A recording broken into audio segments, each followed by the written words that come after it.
Good morning. For today's devotion, Healing for Your Heart. Scripture reading, Psalm 37, verse 1 through 40, and our key verse, Psalm 37, verse 9.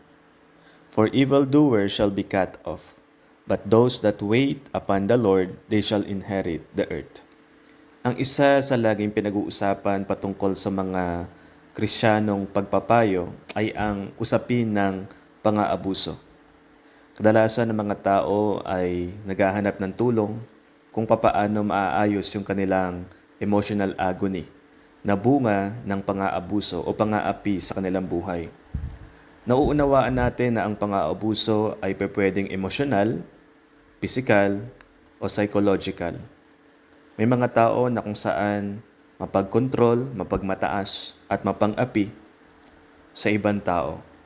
At alam po natin na yung ganitong mga tao ay pwedeng makadamage ng ating mga buhay.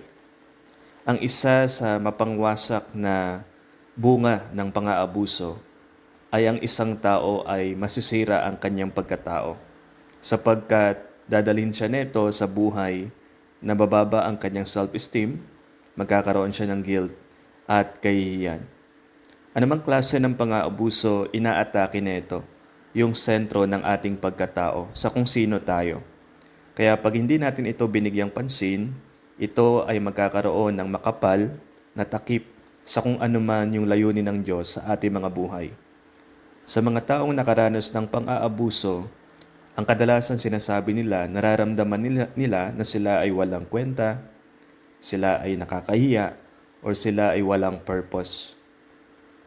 Hindi natin ma-imagine kung gaano kasakit yung kanilang nararanasan.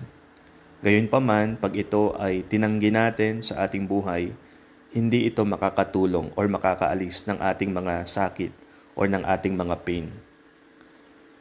Marami sa atin, may mga kilala tayong tao na kung saan nakakaranas sila ng mga sakit or suffering, bunga ng mga ginawa sa kanila ng mga tao na hindi pinag-isipan yung mga aksyon na kanilang gagawin.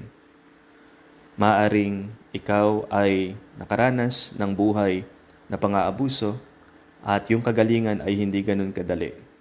Kaya pagpatuloy kang nakakaranas ng matinding pain, emotionally or mentally, maaring ikaw ay makipag-usap sa iyong pastor o sa iyong kaibigan, tunay at Kristiyanong kaibigan, at sila ay handang makinig sa iyo, ipanalangin ka sa kung ano ang nangyari sa iyong buhay.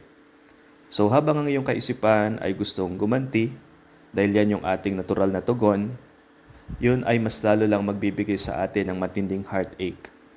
Ang gusto ng Diyos, ikaw ay maging malaya. Ibigay mo sa Kanya ang iyong emotional pain at siya yung bahalang magpagaling sa iyong puso. Manalangin tayo, Amang nasa langit. Kunin niyo ho nawa lahat ng aking emotional baggage. Bigyan mo po ng kagalingan ng aking puso. Tulungan mo ako, O Diyos, na patawarin ang mga nang-abuso sa akin. Palayain mo ako sa pain na ito. Sa pangalan ni Jesus, Amen.